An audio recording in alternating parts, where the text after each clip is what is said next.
Mi pregunta, tú estás hablando, Margarita, de los diferentes tipos de violencia, económica, sexual, psicológica, física. Cuando yo era chica uno pololeaba mucho más grande. Hoy día estamos hablando de niños de 12, 13 años, que ya empiezan a tener estas conductas hombres y mujeres, y que no puede obedecer a violencia económica. ¿Cómo empieza a gestarse desde los 12 años este tipo de relaciones? ¿Y cómo lo ve uno que es mamá de niños de 12, 13 años? Exacto, que uno tendría que tomar prevención. Fíjate que ahí se está gestando, porque en realidad nosotros sabemos que los perfiles de personas que son agresoras mínimo tienen personalidades borderline o limítrofes. ¿Qué significa eso? Que son personas que son muy descontroladas, que son personas que no tienen un control conductual y además que son muy egocéntricas, por lo tanto todos los centran en sus propias necesidades y no en el otro.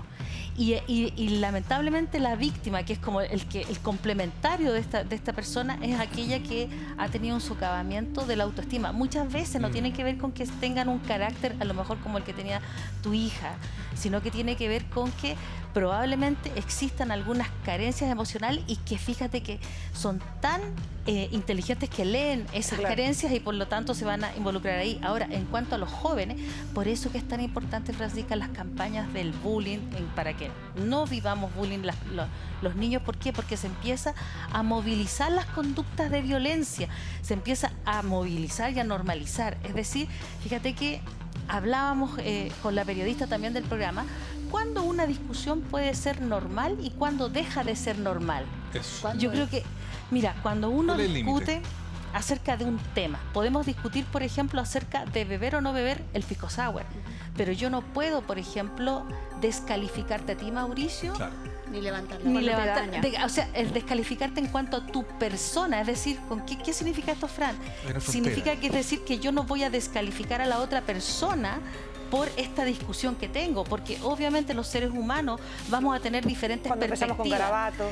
Exacto, y empiezas a socavarle al otro quién es, porque tú puedes pelear por muchas, o sea, derechas. ¿Te puedo hacer una pregunta, Margarita?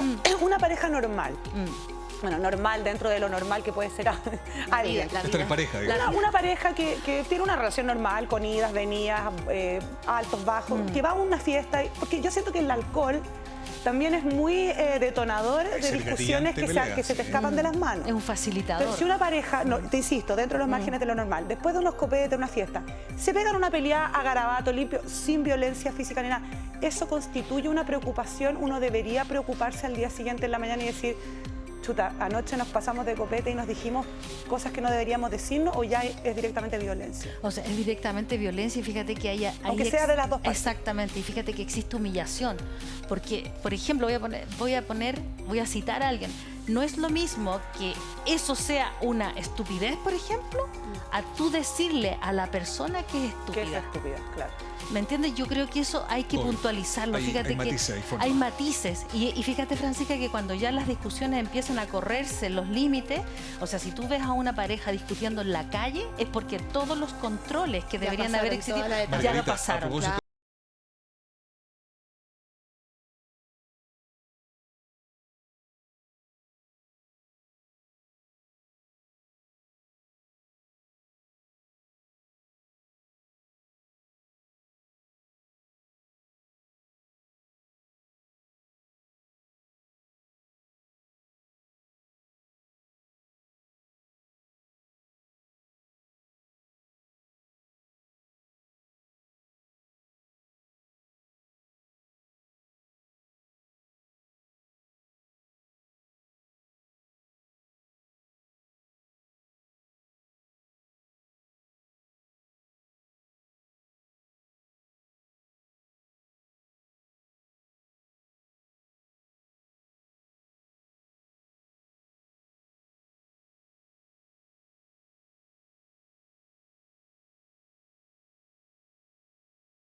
Mi pregunta, tú estás hablando, Margarita, de los diferentes tipos de violencia, económica, sexual, psicológica, física. Cuando yo era chica uno pololeaba mucho más grande. Hoy día estamos hablando de niños de 12, 13 años, que ya empiezan a tener estas conductas hombres y mujeres, y que no puede obedecer a violencia económica. ¿Cómo empieza a gestarse desde los 12 años este tipo de relaciones? Hay ¿Y cómo lo ve uno que es mamá de niños de 12, 13 años? Exacto, que uno tendría que tomar prevención. Fíjate que ahí se está gestando, porque en realidad nosotros sabemos que los perfiles de personas que son agresoras mínimo tienen personalidades borderline o limítrofes. ¿Qué significa eso? Que son personas que son muy descontroladas, que son personas que no tienen un control conductual y además que son muy egocéntricas, por lo tanto todos los centran en sus propias necesidades y no en el otro. Y lamentablemente la víctima, que es como el complementario de esta persona, es aquella que ha tenido un socavamiento de la autoestima. Muchas veces no tiene que ver con que tengan un carácter a lo mejor como el que tenía tu hija, sino que tiene que ver con que probablemente existan algunas carencias emocionales y que fíjate que son tan inteligentes que leen esas carencias y por lo tanto se van a involucrar